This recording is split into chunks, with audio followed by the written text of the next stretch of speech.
Sizning talantingiz ko'rinib turibdi. Uni bayqashqa ko'p kuch ketmaydi. U suvning ichida emas, tog'ning cho'qqisidami emas, qiyo toshlar orasiga mo'kinib olganmi emas.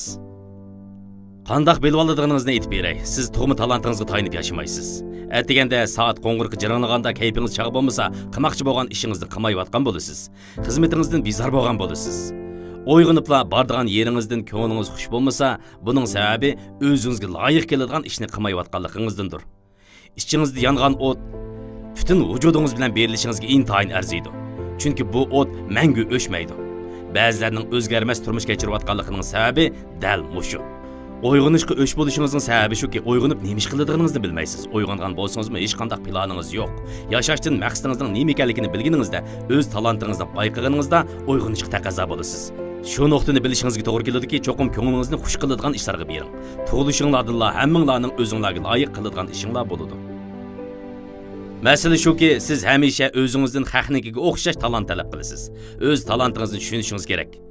Chunki talantingiz o'zingizda bor.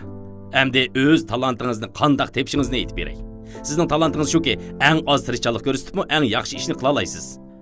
Agar yog'da pishirilgan to'g'ri kavop qilmoqchi bo'lsangiz, siz biladigan har qanday odamdan yaxshi qila olasiz. Undaq bo'lsa, ma'lum joyga berib, maxsus yog'da pishirilgan to'g'ri kavop qiling. Ba'zilar yog'da pishirilgan to'g'ri kavop yönür bilan millioner bo'lib ketdi. Masalan, Papis oshxonasi, Kentucky yog'da pishirilgan to'g'ri kavopxonasi, El Pollo Loco degandek oshxonalarni olayli.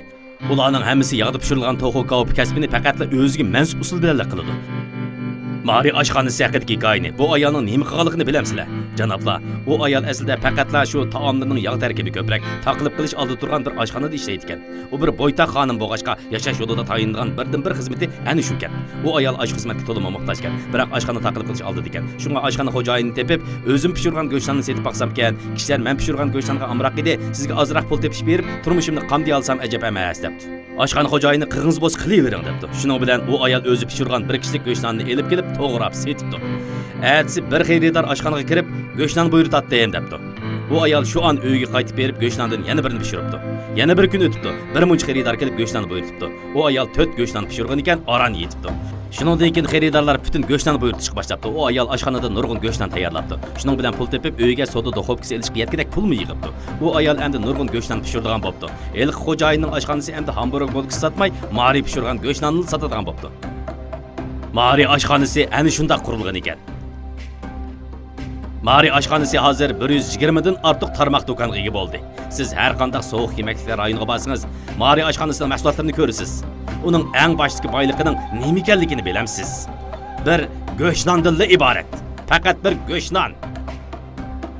Talantingiz sizni o'sib yetilish imkoniyatiga ega qiladi. Hozirgi masala shuki, sizdagi talant nima? U bo'lsa sizdan hech qancha kuch sarf qilmayla eng yaxshi qilib ketalaydigan ish.